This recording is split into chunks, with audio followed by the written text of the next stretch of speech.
Okay, so this is where you can take the northern route, or you can go the southern route. Right? We're gonna take the southern route this time on the way up, and you'll be able to see like this is the lakefront pretty much. This is all Lake Superior. Right? So you'll be able to see Lake Superior through and through.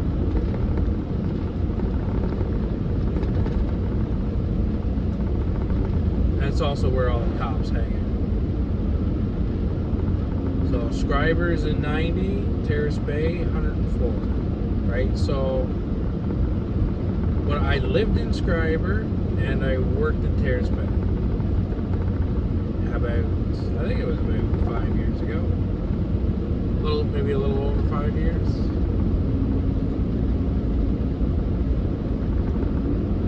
Be 10, and that was where I got my last speeding ticket. Right? I was trying to get home, and I don't know why. Maybe I was just getting sick of being passed all the time because I normally just do the speed limit. I had the foot to the boards, and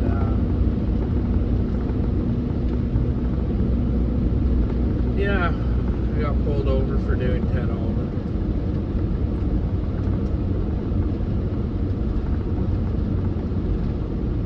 And that was my last speeding ticket.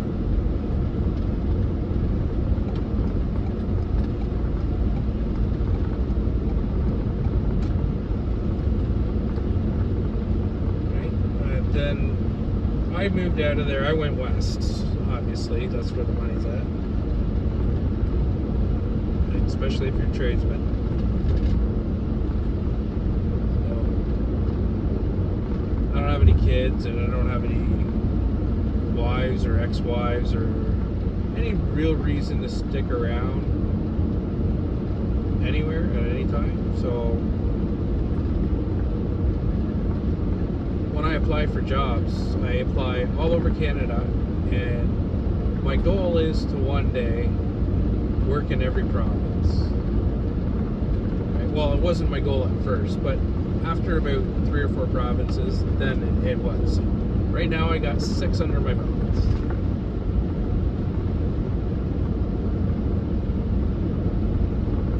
Right? So every time I'm looking for a new place to work, I'll primarily pick the provinces I haven't worked in, or if it's an astronomical amount of money, then I'll definitely apply for those. Right? Right? The more money you make, the less you have to work.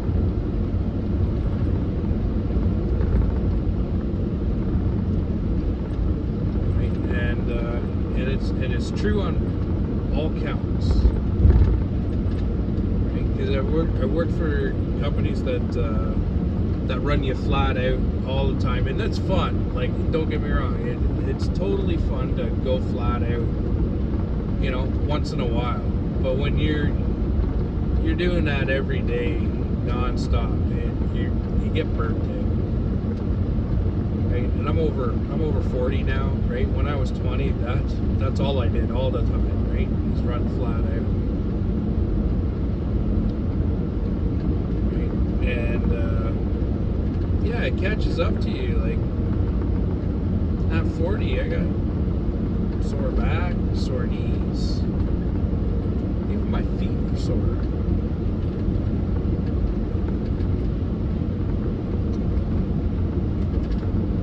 And then, right, you're always out on the road, so you're always eating junk food and that, especially being single, because you don't have really time to eat, or time to cook. And so you always do the fast thing, right? And fast food is not exactly healthy for you.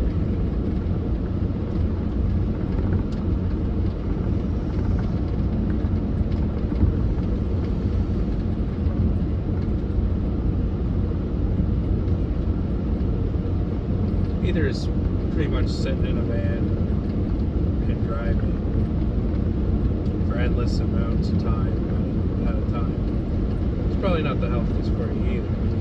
Like, you're vibrating the whole way.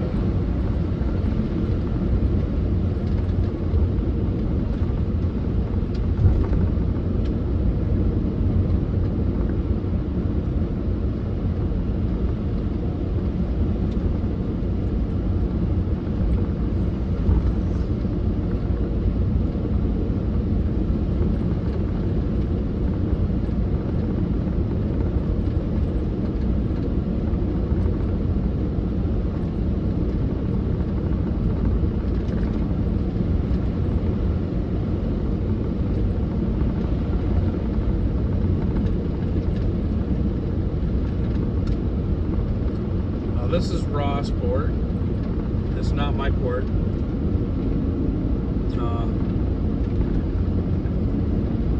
Apparently the ice fishing out here is absolutely spectacular.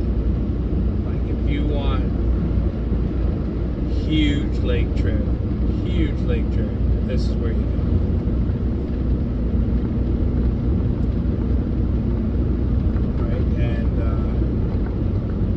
Told the point.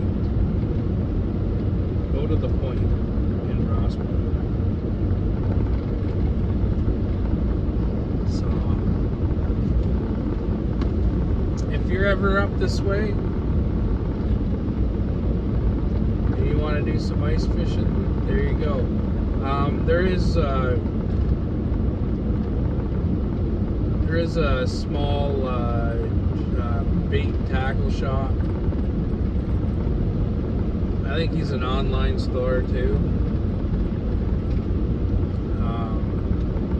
I bought my fishing rod off the guy 5 years ago. Right, just an ugly stick. Right, and that's when inflation was just starting out. And my first ugly stick I bought for $29.99. That ugly stick that I got, I bought for $90. Exactly the same as the one I had before. But one was $29.99, the other one was $90.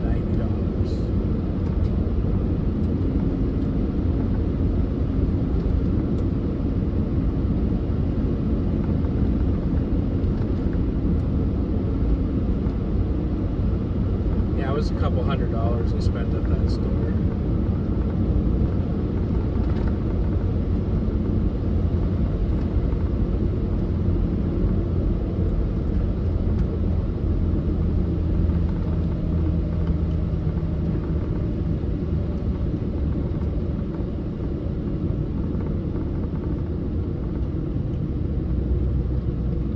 They're only allowed to do 60 with a plow.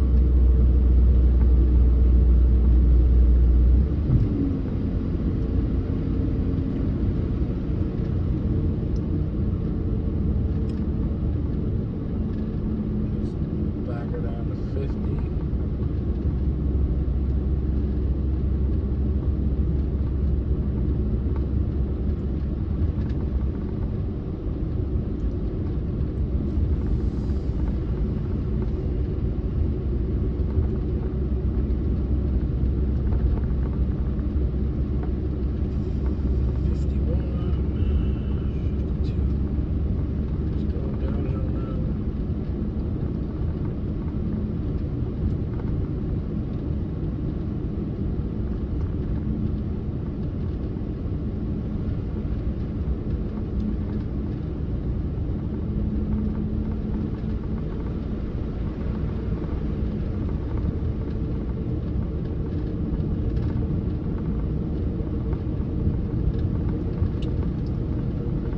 Look at how steep this is, right? Across. Well, the good thing is I haven't seen any vehicles in the ditch.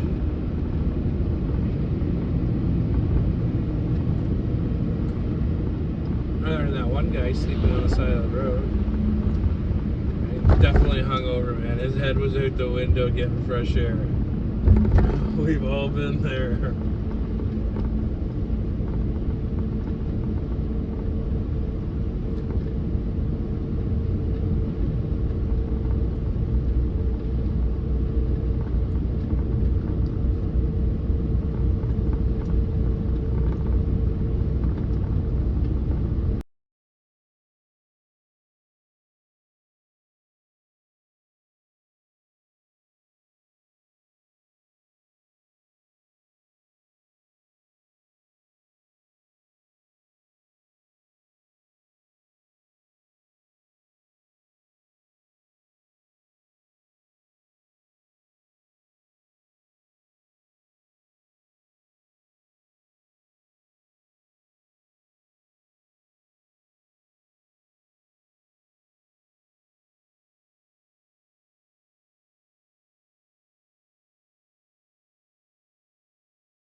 think she was Filipino.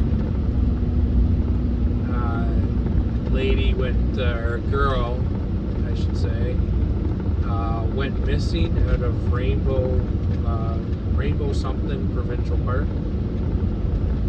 Right, you can look it up. Right, she's never been found. Right, that was over 20 years ago or something. And then, yeah, I was talking to one of the security guy there where I was working before, and he's like, "Oh yeah, these towns all the way this northern bit, there's unexplained disappearances like you wouldn't believe." He told me of a story of a guy that came out from Toronto to work, and he got a job at the mine, and then when they went into town, and they'd cause a, like, well, I guess if you're working at a mine, right, you gotta have some off time, right? And you're pretty stressed out, so you probably, want to relieve a bit of that stress. Anyways, they went into town, caused a ruckus. Police were called, made some arrests. Nobody got arrested. They just got taken into custody, given a beating, and then released.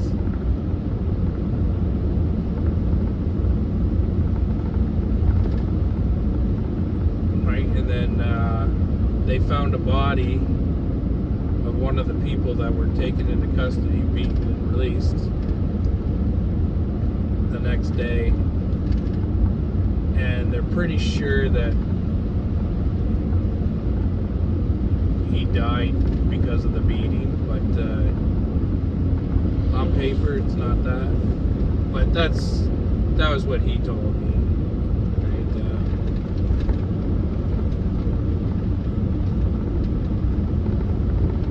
There's a lot more to the story that I probably shouldn't say on YouTube. Of what he told me, but yeah, like these towns are family run, right? And then the mill was the big.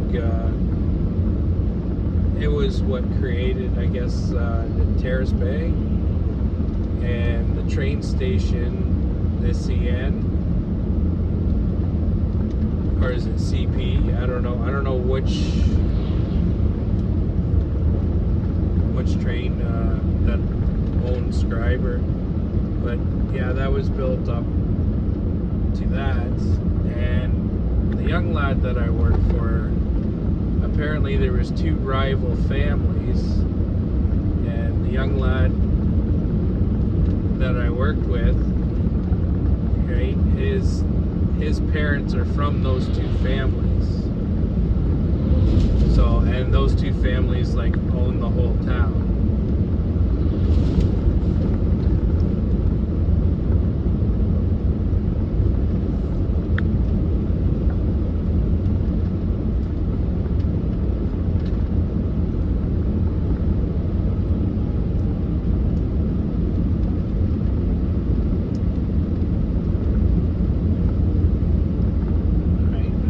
I got sick of the games being played in here. I gave them 6 months in order to get me parts. Parts came in late, but I already put my 2 weeks in. So I left, and they had to call a contractor. That probably got pretty pricey.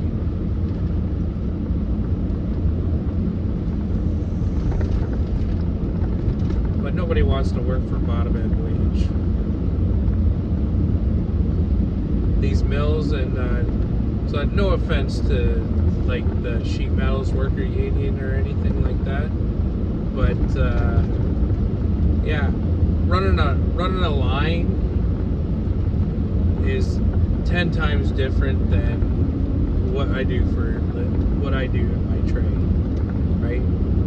There is so many different scenarios that you have to work at, but you got to be able to see through the unseen, see the unseen,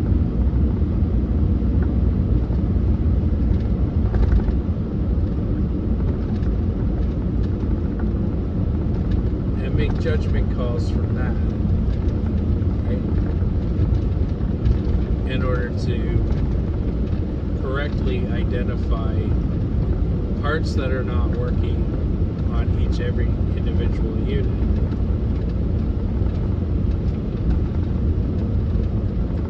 Now, if somebody modifies a unit, which really doesn't really matter, like yes it does and no it doesn't in refrigeration.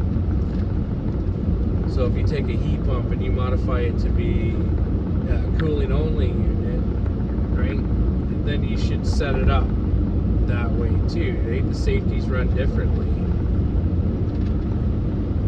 with a cooling only unit, right? You don't want to flood back, right? So you need a low pressure switch, and you don't want to overheat, so you need a high pressure switch.